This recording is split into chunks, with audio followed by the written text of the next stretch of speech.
안녕하십니까. 저는 고려대학교 안암병원 구강암암면외과의 전상우입니다. 저는 오늘 타액선 질환의 진단과 치료의 최신 동향에 대해서 말씀드리도록 하겠습니다. 교과서 13장은 타액선 질환입니다. 첫 페이지에 학습 목적, 기본 학습 목표, 심화 학습 목표가 다음과 같이 적혀 있고요. 교과서 13장 타액선 질환에 대한 학습 목적은 타액선의 구조와 기능을 파악하고 타액선에 발생하는 질환에 대한 원인, 증상, 진단 및 치료법과 예후를 숙지하여 올바른 치료 방향을 제시할 수 있는 능력을 배양하는 것입니다. 치과대학 학부 때 주로 배우게 되는 기본 학습 목표와 구강암암면 전공의 과정을 통해서 좀 더 깊이 있는 심화 학습 목표를 배워나가게 구성되어 있습니다. 제가 오늘 말씀드릴 내용은 다음과 같은 순서로 말씀드리겠습니다. 챕터 1에서는 타액선의 해부학적 구조와 특성, 챕터 2에서는 타액선 질환의 분류, 챕터 3에서는 타액선 질환 다양한 진단법과 그 활용법, 그리고 챕터 4에서는 타액선 내시경술, 이번 교과서에 새로 포함된 내용입니다. 그리고 미니멀 인베이시브 서저리를 통한 새로운 치료법에 대해서 임상 케이스들을 소개해 드리도록 하겠습니다. 얼굴에는 크게 3개의 대타액선이 있습니다. 그 중에 뺨 부위에 있는 페로티드 글랜드 이하선은 스텐슨 덕트를 통해 구강 내로 타액이 배출되고 주로 시러스한 장액성 타액을 분비하는 것으로 알려져 있고 전체 타액 분비량의 20% 정도를 차지합니다. 서브만디블라 글랜드 아카선은 왈튼슨 덕트를 통해 구강 내로 배출이 됩니다.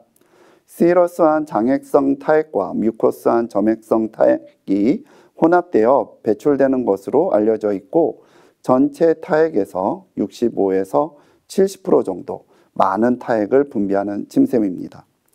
임상적으로 입안이 건조하다고 느끼는 구강건조증 같은 타액 분비 부전증이 있는 경우 서브만디블라 글랜드에 이상이 생긴 경우가 많습니다. 서브링구얼 글랜드 설하선은 바솔린 덕트를 통해 구강 내로 배출이 되고 주로 뮤커스한 점액성 타액을 배출하게 됩니다. 전체 타액의 5% 정도를 차지하고 있습니다. 타액선의 해부학적 구조와 특성에 대해서 좀 더 살펴보면요. 이하선은 대표적인 저작근의 하나인 교근 바깥쪽에 위치하고 있습니다. 안면신경이 이하선 안에서 가지를 쳐서 얼굴 곳곳으로 뻗어 나가게 되고 이하선에서 구강 내로 분비되는 스텐슨 덕트 같은 경우 보시는 것처럼 교근의 바깥쪽에서 버시네이터 머슬을 뚫고 구강 내 상악 6번 협측에 있는 협정막 쪽으로 개구를 하게 됩니다. 아카선과 설하선은 보시는 것처럼 혀의 베이스 하방을 이루는 공간 내에 존재하게 됩니다. 아카선의 경우 마일로 하요이드 머슬 상방과 근육이 끝나는 부분에서 하방으로 이어지는 U-쉐입 형태를 띠고 있습니다. 그래서 그 부위에 예를 들면 그 부위인 이 부위에 타석이 잘 만들어지는 것으로 알려져 있습니다. 아카선에서 나온 왈튼슨 덕트 같은 경우 하악구치부 6번 내측에서 설신경과 교차해서 전방으로 나아가게 됩니다. 골드 크로스라고 표현을 하는데요. 설신경은 위에서 주행을 하다가 하악구치부 부위에서 왈튼슨 덕트랑 교차하게 되고 혀로 들어가게 되고 서브만디블라 글랜드에서 나온 왈튼슨 덕트는 그 위를 주행하듯이 전방으로 빠져나갑니다. 이 부분에 설하선이 위치하게 되고 구강저에 설하추벽이라고 하는 구릉을 형성하고 바솔린 덕트를 통해 구강 내로 연결됩니다. 타액선의 조직학적 구조는 다음과 같습니다. 대타액선은 주머니 형태를 띠고 있고 그 주머니 안에 꽈리 형태, 주변과 내부에 샘세포, 도관세포, 정부세포, 혈관세포, 신경세포, 근섬유세포 등 다양한 세포들이 존재하게 됩니다. 타액을 생성하는 에시나셀들은 꽈리 내에 위치하게 되고 주변에 있는 신경세포, 혈관세포들과 상호작용을 통해서 만들어진 타액은 도관을 통해서 구강 내로 분비하게 됩니다. 타액 분비 부전 환자들의 경우 타액선 도관 내에 염증이 있는 경우가 많이 있습니다. 내시경을 넣고 보면 도관 내에 빨갛게 피가 나듯이 염증이 있는 경우가 있습니다. 이것을 적절히 치료하지 않으면 기능적 회복이 잘 안 되는 경우를 임상적으로 많이 확인하고 있습니다. 타액선 질환의 분류입니다. 타액선 질환은 크게 종양성 타액선 질환이냐 비종양성 타액선 질환이냐라고 분류할 수 있고, 종양성 타액선 질환은 양성, 악성 종양으로 나눌 수 있습니다. 비종양성 타액선 질환은 다음과 같이 또 크게 분류할 수 있습니다. 발달성 타액선 질환과 세균 또는 바이러스에 의한 염증성 타액선 질환, 그리고 타석이나 뮤커스 플러그, 도관 협착증에 의한 폐쇄성 타액선 질환, 마지막으로 셰그렌 증후군 같은 자가 면역성 타액선 질환으로 나눌 수 있습니다. 타액선 질환의 기능 이상은 타액이 많이 분비되는 드룰린 같은 사이알로리아가 있을 수 있습니다. 이런 경우 질환으로 보기보다는 어떤 기저질환에 의한 일시적인 심프톰으로 보는 경우가 많습니다. 반대로 타액 분비가 잘 이루어지지 않으면서 일어나는 구강건조증, 타액 분비 부전증은 환자의 주관적 불편감으로 나타나며 본인이 가지고 있는 타액의 50% 정도가 상실되었을 때 나타나는 것으로 잘 알려져 있습니다. 구강건조증은 말하기, 씹기, 삼키기 등 구강 기능과 밀접한 관련이 있으며 충치, 치주질환, 캔디다증 같은 구강 질환에 직접적 영향을 미치는 것으로 알려져 있습니다. 타액선 질환의 다양한 진단법과 활용법에 대해 말씀드리겠습니다. 기능 이상을 측정하기 위해서는 우선 타액 분비량 검사를 하게 됩니다. 보통 비자극성 타액 분비량을 가지고 타액 분비 부전증 같은 기능 이상을 찾아보게 되는데요. 10분당 1ml가 안 되면 구강건조증, 타액 분비 부전증으로 진단하게 됩니다. 이 모여진 타액을 가지고 타액의 산성도, 완충능 검사를 하기도 합니다. 이어서 또 환자는 혈액 검사를 통해서 타액선의 염증 유무나 셰그렌 증후군 같은 자가 면역성 질환을 검사할 수도 있습니다. 영상의학 검사에서는 초음파 검사, 타액선 조영술, CT, MRI가 있고 이것들은 뒤에서 좀 더 자세히 설명드리겠습니다. 핵의학 검사인 사이알로신티그라피를 통해서 대타액선의 기능 이상 유무를 판단할 수 있습니다. 마지막으로 타액선 내시경술을 통해 도관과 타액선 내의 질환 유무를 직접 관찰할 수 있고 동시에 치료도 가능합니다. 타액선 영상의학 검사 중에 첫 번째 초음파 검사입니다. 타액선은 표면에 가까워 초음파 검사를 시행하기 쉬워 활용도가 높고 타액선의 염증, 타석의 유무, 확장된 도관 등을 체어사이드에서 빠르고 쉽고 확인할 수 있습니다. 방사선 조사 없이 실시간 검사가 가능하다는 장점을 가지고 있습니다. 보시는 것처럼 초음파 검사를 통한 셰그렌 환자에서 셰그렌 신드롬과 매칭을 해서 사이알로그라피와 비교해 보았었을 때 그레이드 0에서는 호모지니어스한 에코제네시틱한 상태를 보였다면 셰그렌 증후군이 좀 진행된 그레이드 1, 2, 3에서는 하이포 에코익 에어리어가 증가되는 것을 확인할 수가 있고 그레이드 4 단계에서는 에코제닉 스트리트가 보여지는 것을 확인할 수 있습니다. 또 확인할 수 있는 사이알로그라피 타액선 조형수를 설명드릴 수 있습니다. 기존에는 조형제를 타액선 도관으로 집어넣고 파노라마 영상으로 2차원적으로 분석을 했다면 최근에는 컴빔 CT를 같이 활용해서 3차원적으로도 분석을 하고 있습니다.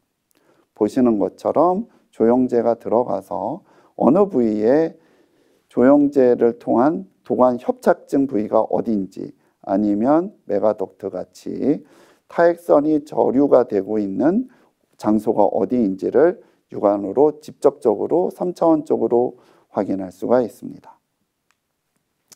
또 CT를 찍어서 확인할 수 있는데요.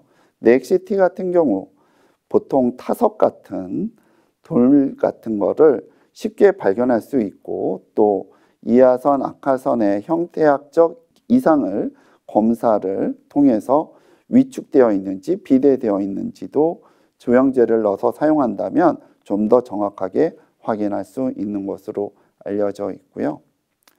MRI 같은 경우는 연조직 간의 차이를 잘 보여주기 때문에 선 내부와 선 주위의 병소를 구별하는 데 용이합니다. 또 도관의 폐쇄성 염증성 질환 감별에도 유용하고요. 침샘에 발생한 종양 검사에도 활용 가능합니다. 또 최근에 기술 발달에 따라서 해기학 검사가 많이 실시되고 있는데요. 해기학 검사 중에 하나인 타액선의 기능 이상 유무를 판단할 수 있는 사이알로 신티그라피 같은 경우 악하선, 이하선의 탐액 분비율을 실시간으로 측정 가능하기 때문에 정량화된 타액 분비 검사가 가능합니다. 또 이것을 통해서 타액선 세정술 시 참고 자료로 확인할 수 있습니다. 보시는 것처럼 서브만디블라 글랜드는 오른쪽 왼쪽과 비교했었을 때 노란 선으로 나타나는 왼쪽은 굉장히 정상적 SMG의 분비를 나타내고 있고 페로티드 글랜드의 녹색으로 보이는 왼쪽이 굉장히 정상적이라면 빨간색 페로티드 라이트 페로티드 글랜드와 파란색 라이트 서브만디블라 글랜드는 왼쪽에 비해서 기능이 떨어져 있는 것을 확인할 수 있고요. 그래도 이 그래프에서는 타액이 모이다가 CR로 고구를 줬을 때 쭉 방출되는 것을 확인할 수 있습니다. 어떤 경우는 보시는 것처럼 기능을 안 하는 경우도 있습니다. 시간이 지나도록 타액이 축적만 되고 분비가 되지 않습니다. 이런 경우가 있을 수 있습니다.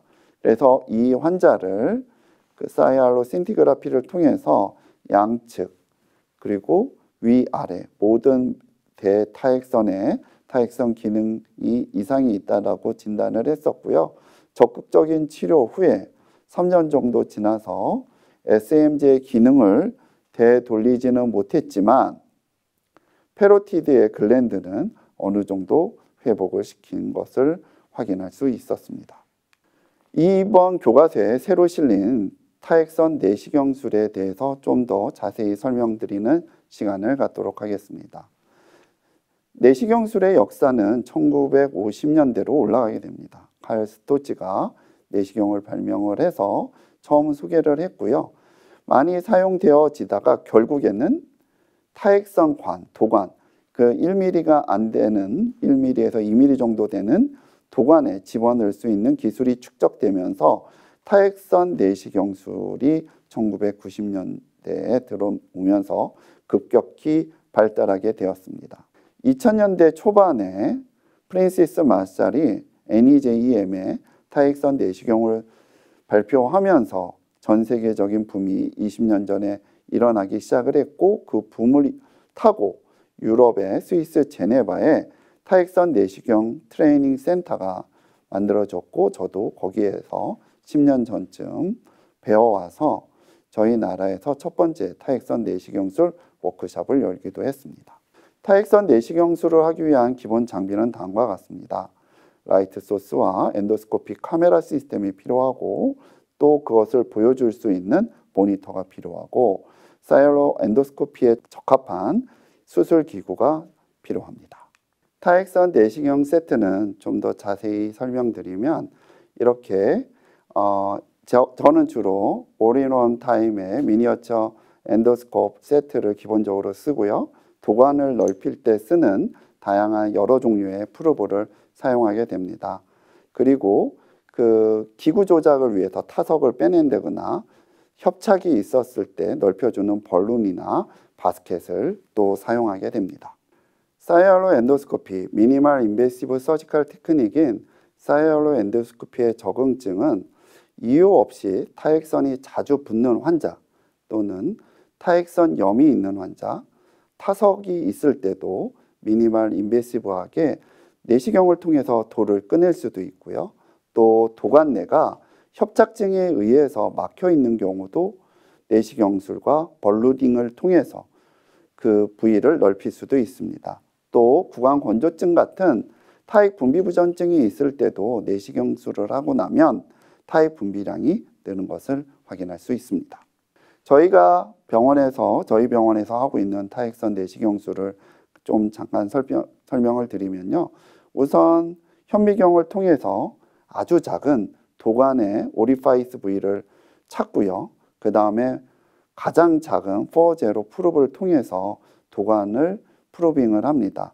점차 안으로 집어넣고요. 이렇게 들어갔다 나오면 타액이 빠져나오는 것을 확인하실 수 있고요.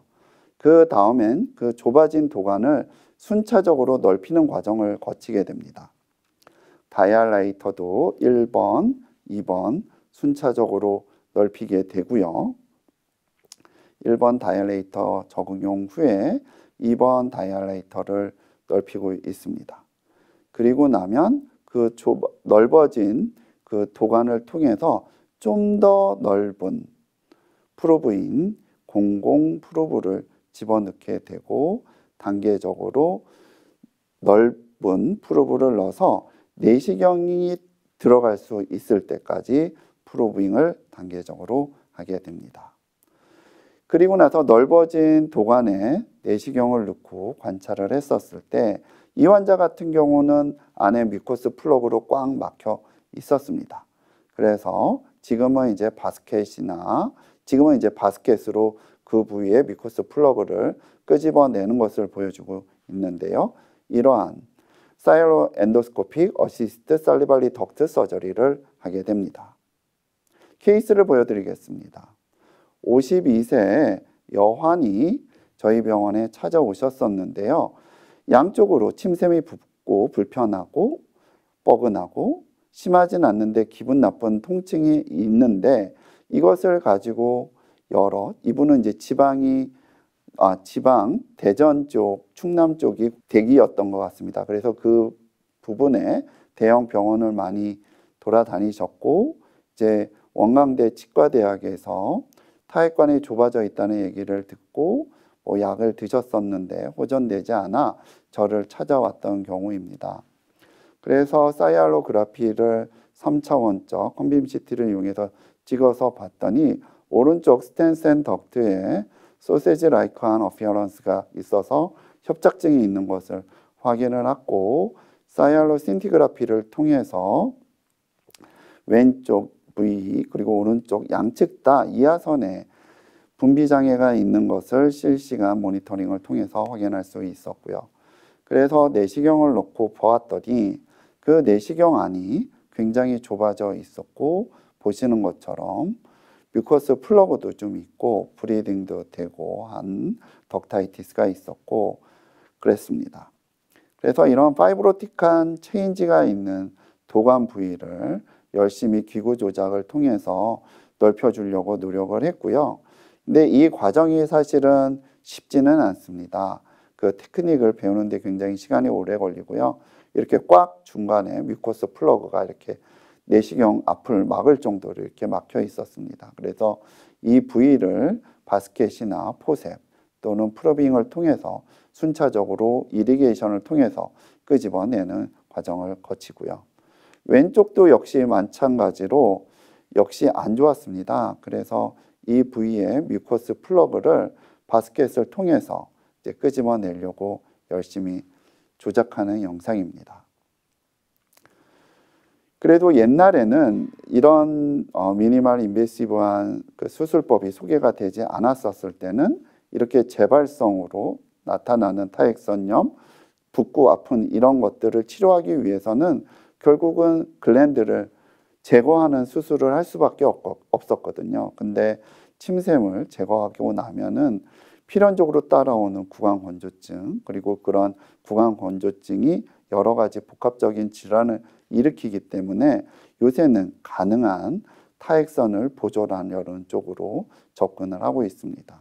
그래서 이 환자는 초진 시에는 바스가 6 정도였는데 한 달 지나서도 그게 많이 줄어가지고 통증이 많이 줄었고 타액 분비량 자체는 처음에도 잘 나왔었기 때문에 약간 증가는 했겠지만 뭐 큰 문제는 없었습니다. 그런데 이 환자가 이제 6주 후에 이제 재발을 했었고요. 그 뒤에 이제 코로나 시기고 그러면서 내원이 잘 안 돼서 저희가 최종 팔로우는 못했는데 이렇게 아직은 한 번에 완치는 좀 힘들지만 옛날 같았으면 서저리로 다 제거해야 했던 수술을 이렇게 내시경을 통해서 치료할 수 있습니다. 두 번째 환자분은 65세 피메일 환자분으로 이분도 재발성 패로티드 글랜드의 스웰링과 통증을 가지고 내원을 하셨는데요. 서울대 치과병원에서 치료를 받으셨었고 또 서울대학교에서 이하선 세정술을 한 경험도 있는데 잘 낫지 않아서 저희 병원에 오셨던 케이스입니다. 가져오신 사이알로그라피에서 보시는 것처럼 이렇게 협착이 있는 부위가 스테노시스가 관찰이 되고요.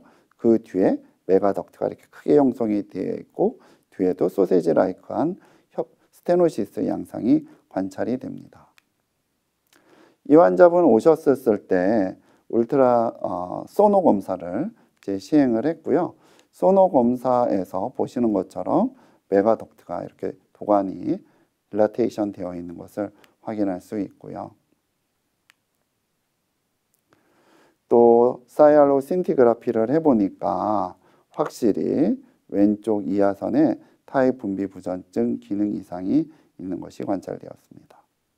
MRI도 컴펌하게 해서 찍었고요. 굉장히 큰 메가덕트가 있습니다. 내시경을 넣고 보면 이 부위에 염증이 굉장히 많습니다. 그래서 내시경을 통해서 치료하는 법을 확인을 하겠습니다. 내시경을 넣다 보면 몇 미리 기구가 접근하는지를 확인할 수 있어서요. 그 안에서부터 확인이 어느 부위가 좁아져 있고 어느 부위에 메가덕트가 만들어져서 염증이 심한지 뒤쪽 부위에 저렇게 소세지 라이크한 모습이 보이고요. 여기는 이제 메가덕트 챔버 부위입니다. 굉장히 인플라메이션이 심하고요. 그 앞쪽에 이제 스테노시스가 있는데요. 여긴 기구 조작하다가 잠깐 퍼포레이션도 옆으로 나 있는 것을 확인할 수 있습니다. 그래서 내시경이 쭉 제일 깊게 들어갔던 48mm부터 메가덕트가 시작되는 35mm 그리고 스테노시스가 시작되는 15mm를 마킹을 해가지고 정밀하게 수술을 할 수 있었고요.